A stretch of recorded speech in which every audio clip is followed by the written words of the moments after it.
When you read it, you can almost sit there and say, was it written for us or for them? Well, the answer is both, obviously. But you do sit there and you go, wow, they dealt with the exact same things we seem to be dealing with today. And so this passage is contrasting the person who upholds and agrees with the teachings of Christ and those who don't. And this week is primarily about those who don't. Now, I want you to see something, because it's easy to read the wrong intentions into this. And the first point I want to make, and I make about 4, just for you're one of those people who likes to track. The first point I want to make is one that you probably don't see. And it says, if anyone teaches a different doctrine and does not agree with the sound words of our Lord Jesus Christ and the teaching that accords with godliness, he is puffed up with conceit and understands nothing. Now, one person could read that passage and sit there and go, if you don't agree with me, you're stupid. Kind of like an insult to someone who doesn't agree with us. And you can sit there and say, that's pretty kind of childish sometimes, to sit there and say, well, if you don't agree with me, then you're dumb. And that is, I don't want you to read this passage thinking that is the intent of it, because it is not. What the passage is saying is it's subtly different. It's basically trying to tell us that if you don't see, and it uses the word, the soundness, and that word means basically it's whole, it's perfect. If you don't see the perfection, the goodness, the wholeness of Jesus' teaching and his word, there's something wrong with you. You're missing something. Have you ever been in a conversation? And let me put it this way. I have been the person, because, if you guys don't know, I have hearing loss. I don't always wear my hearing aids. And when I don't wear my hearing aids and you're having a conversation, sometimes I think you're having a different conversation. Okay? And so I'll chime in, hey, I think this. And people are like, what? Okay, so I have been that guy. But have you ever been in that situation where you're having a conversation and someone chimes in and they clearly have no idea what they're talking about? It's that weird, I don't know how to correct you because you're so far off. You're not even talking about the same thing we're talking about. That's what this passage is trying to say. It's basically trying to say, if someone's sitting there and they don't see that 2 + 2 = 4, and they're trying to argue that, no, it equals 1, or it equals 10, you have to sit there and you go, I don't know what to say. You clearly don't get something. There's something that isn't connecting. And so when you see this, that is what he's trying to say. This isn't an attempt at insulting someone. It's saying that whoever disagrees with Jesus, there's something they're missing. They are either incredibly arrogant, that they may know better, or they just don't understand. There's a little bit of clarification in verse 7. If you sit there and you look at verse 7, it says, for we brought nothing into the world and we can take nothing out of it. There's this idea that you have to remember that you are a part of God's plan. You didn't create it. He created you. And so if you're going to be critiquing his plan, it doesn't make sense for you to critique the person who made you and put you into it. In essence, what he's trying to say is that the words of Jesus and the teachings of Jesus, they're so sound, so perfect, that if you're critical of them or think you could do better, there's something wrong with you. Now, I know that can still sound cocky. But think about it. When someone explains the gospel, the good news of Jesus Christ, you have to sit there and say, why would anyone critique this message? That there's a loving God who created you in this world so that you could be a part in relationship with him, be a part of his family. That's why he made you. He gave you purpose. He gave you meaning. He created you to be a child of God, that he would be your father. But he didn't want you just to do that and force that. He gave you the freedom to choose him as he chose you. The unfortunate part of giving people the freedom to choose him is they also have the freedom to choose not him. And the reality is that we will all, at some point, choose not him and thus separate ourselves from the Father who loves us. We'll walk away. That's in our nature. So what the freedom of choice does. But yet God, in his foreknowledge and wisdom, knew that we would do that. And so he put a provision in this whole plan. And he says, I know that I love you, but I know that you will walk away from me. So what I will do when you want to turn around, I will provide a way. And so he sends his own son, Jesus, one with the Father, to earth, who gives his life so that we can have his life in exchange for our own. To erase all the mistakes we made, to make us right with God again, Jesus provides a way. You don't have to earn it. You don't have to merit it. It is a free gift of God. You just have to choose it. That's it. And when you do choose it, you are made right. Welcomed into God's family, saved for eternity. What's wrong with that message? Is there something malicious about it? Is there something cruel? Is it not good enough? Does that make sense? You get there and you're going, if you're going to be critical, and I admit, my explanation may be a little bit lacking, there may be something you'd be critical of, but when you actually think about God's plan, his gospel, his motivation, everything that he did, you'd have to be incredibly ignorant or arrogant to say, I think I could do better. I think it needs something more. Just imagine, and this is something far less perfect than God's plan and gospel, but just imagine I went into the Sistine Chapel. And there I am, and I'm tall so I can reach the ceiling, okay? I bring out my paintbrush, and I say, you know what? I'm going to make this a little better. You think people are going to be like, yo, you do it, Mike. Go for it. I think you will make it better. No, people are going to be like, what? No, don't mess with it. Go to the Mona Lisa and kind of like, just do a little airbrushing, a little stuff like that. Never would we think that. I mean, how arrogant would I have to be to sit there and say, to look at a masterpiece and say, I know how to make it a little bit better. And that is a work of man.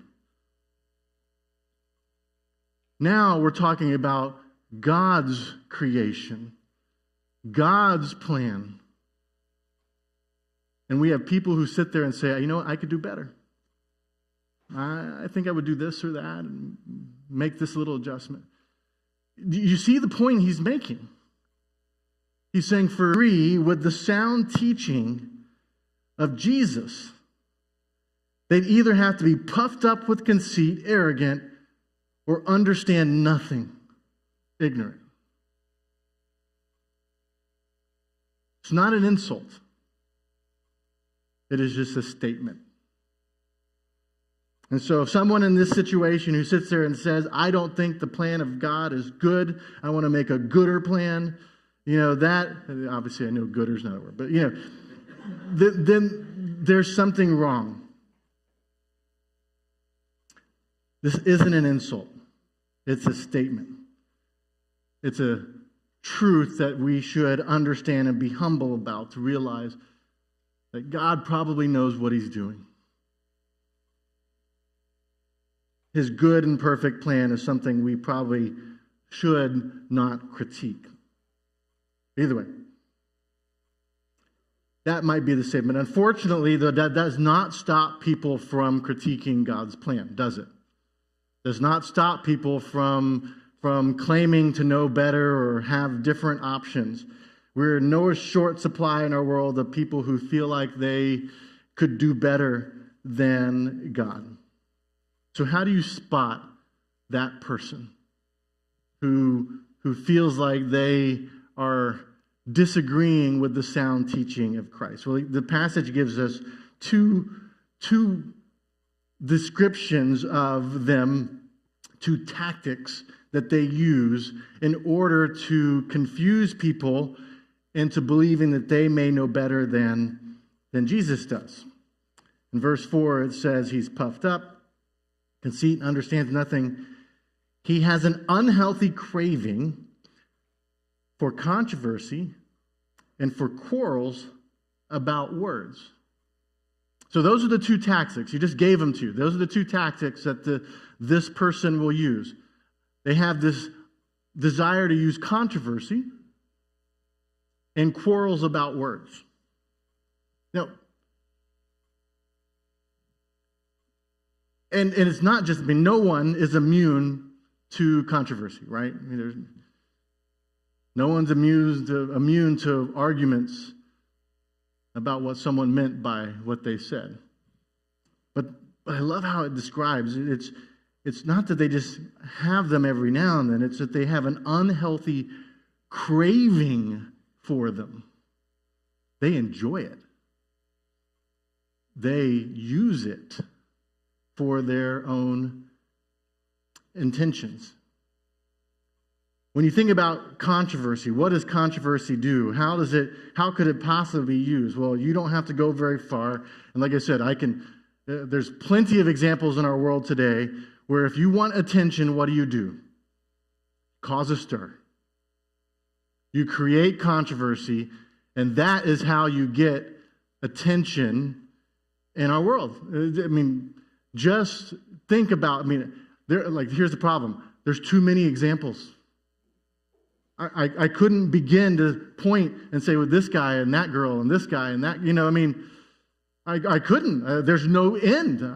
There's no stopping to the point where you sit there and you go, who are the people that we know by name who they don't know us, but they're in the media or they're in, influencers or whatever it is that has not used controversy to get that attention?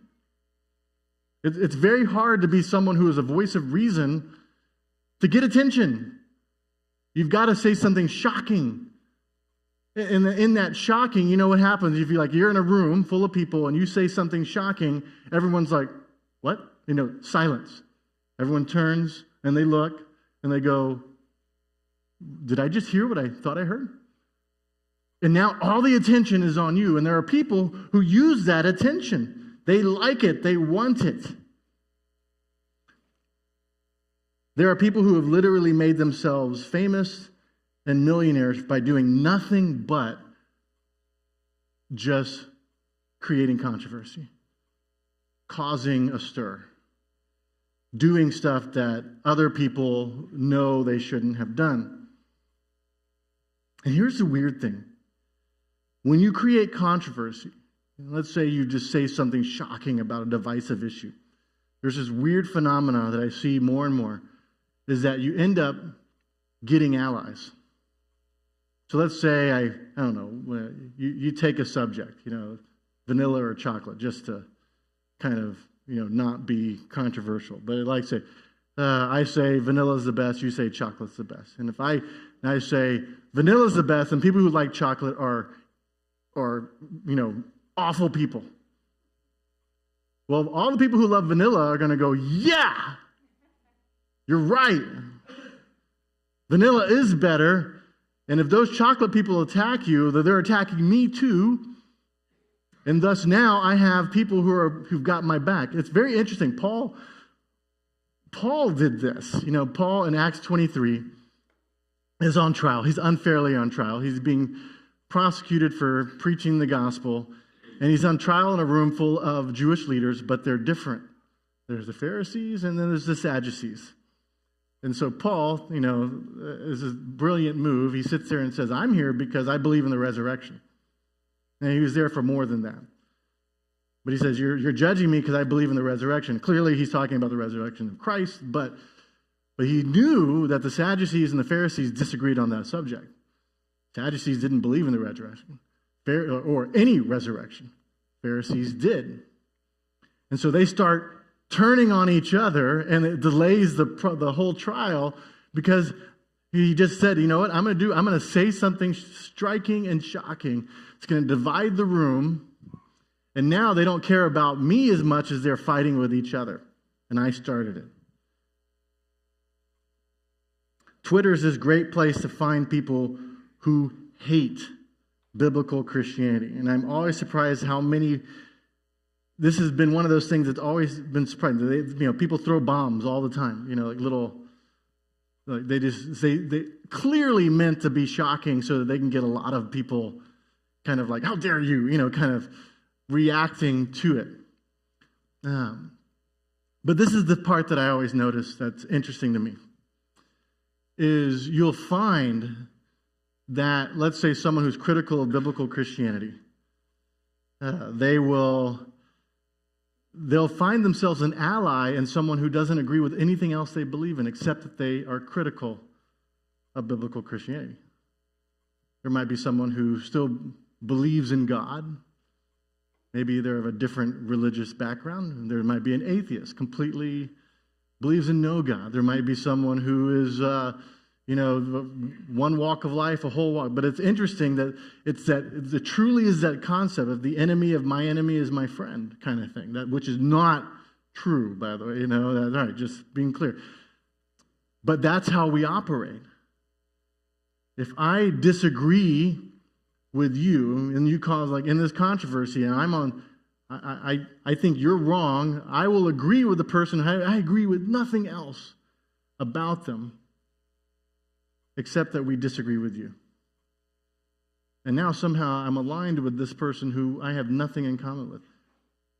I say that because it happens to all of us. Be careful.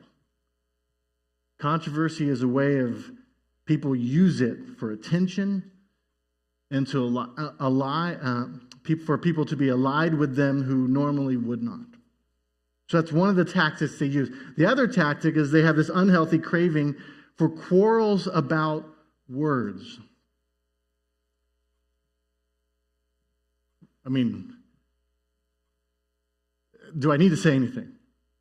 How often do we now argue over what's the right word to use in a scenario? To me, have you been in a situation where, you use the wrong word because it used to be the right word? I'm sure we've all been there. And you realize, I didn't realize that one was no longer used. Or the right word now seems really, really close to a really wrong word from a long time ago. And you're like, wait, we're using that again? And that makes sense. You have to be careful with your. We've stopped thinking about what do you mean by what you say. What was your intention? And now we're thinking, what word did you actually use? Just, if you guys didn't see it, Stanford put out this list a few weeks back, maybe a month ago back. 13-page list of words you can't use anymore. There were some words on there, plenty of words on there. You could sit there and say, yeah, I get it. I'm not going to, no one uses that word anymore. I'm not going to use that word either. There's some, I'm not saying it's all bad, but there were some words, and the one that made the news was American. For someone to say that, I'm American, that was no longer appropriate because you should say U.S. citizen because, hey, there's other countries in North America and there's other countries in South America. They're American. You know what I mean? It was basically creating a controversy I don't think anybody else creates. But but there were so many other words in there that just made you scratch your head. Like trigger warning, which I thought was so ironic. The idea that you can't use the word trigger warning, which it means be careful, this might be a sensitive subject. Because it uses the word trigger, which is a sensitive subject to people who don't like guns. And so you can't use it because, and so you had to explain it. And basically they would say the substitute for that word is basically like a sentence. The following content may contain something that you might find a little disturbing, or something like that. So they did this with a bunch of stuff. Any label, if you were to say the homeless, you can't use homeless anymore. You have to use a person who does not have a house. So any label at all would be used. Mentally ill was no longer allowed. An addict, no longer allowed. You had to explain what that person may have trouble with the abuse of certain substances. It was exhausting. It was a long, long list. And like I said, I am not taking a stand on it. I will try to be as kind and generous and unoffensive as I possibly can. But you have to admit that sometimes it feels like you're walking through a minefield. And you're like, wait, what word did I use that I can't use? I'm sorry. And people, like I said, stopped using the word, the intention of what the person's saying, and now they start looking at the word. They like to quarrel about the words. There's no greater example of this than the word evangelical. It's a word I still uphold, stand by, always try to define. It's a Greek word, euangelion, evangelical. Means those who carry the good news. It's a word that I will say, I personally, I know not everyone agrees, will not sit there and say I'm going to stop using it. Because I know what it means. And yes, it's been used now to describe right-wing politics, people who are in the right, or that it's white, or whatever it might be. But the reality is evangelicals are all around the world, in every country, and they clearly aren't all white or Republican because there's more of them in other places than there are here.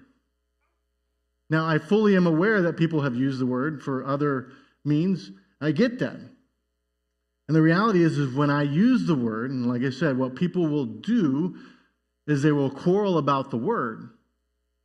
And I would say, that's a quarrel. I get into that one. I'm sorry. Yeah, I do. But I do it because what I'm trying to do is argue for the right definition rather than the wrong ones. Because what people do is they'll take a word like that and they say, you evangelicals for, I don't know, let's say, some sort of white supremacist thing, and they'll say that those were evangelicals. And then they'll say that means that all evangelicals are white supremacists. And you go, whoa. No. That was something different. And you actually put that label on them and it didn't belong there. We're quarreling about words. I'm not saying it's always a bad fight, but the reality is they use the word. It can become exhausting to have to try to, it is exhausting. In a world that has so much controversy and these quarrels about words, to try to have a reasonable, well thought out discussion with somebody is very difficult to have. We jump to, a person can give an hour-long speech, and if they say one wrong word, that becomes the only thing people talk about. Did you hear what they said? Did you hear what they meant? Third point. These false teachers have a goal. They use the tactics of controversy and quarreling about words, but their goal is clear. 1 Timothy 6:4-5, he is puffed up with conceit, understands nothing, his unhealthy craving for controversy, for quarrels about words, which produce envy, dissension, slander, evil suspicions, and constant friction among people. Envy. They want you to believe that you're being treated unfairly and that you deserve what someone else has. They want to cause dissension. They seek to create disagreements. They want you to reject authority or wisdom. They want almost anarchy. They want you to oppose the idea of coming to a consensus or some sort of unity or some sort of solution that we can all be okay with. They love the dissension. They seek for slander to be, they want to spread lies in a way that get people to believe them. I don't know if you are like me, but oftentimes you hear someone say something and you have to sit there and go, really? And then you have to go check yourself and say, did that really happen? And more times out of not, it was a twist or a spin. They create this idea. They want people to be suspicious, always suspicious. Even if someone comes with good and noble intentions, they want to create suspicion around that person. They seek constant friction. They desire for these kind of arguments to be constant. And like I said earlier, isn't that where we are? Constant friction. It's exhausting. The irony of it all is that what the passage says there is that they cause friction among people who are depraved in mind and deprived of the truth. Basically saying all of that, their tactics, their purpose, is to keep you from thinking and to keep you from seeing the truth. They don't want you to think, they just want you to fight. They don't want you to see the truth, they just want you to see the enemy. It's crazy to me that these people who put themselves up as authorities, as the voices that you should listen to, don't want you to know the truth. Don't want you to think for yourself. Why would anyone do such a thing? Honestly, why would anyone live like this? This was a huge revelation. In their minds, they are imagining, this is verse 5, they are imagining that they are doing good as a means of gain, imagining that godliness is a means of gain. They are doing this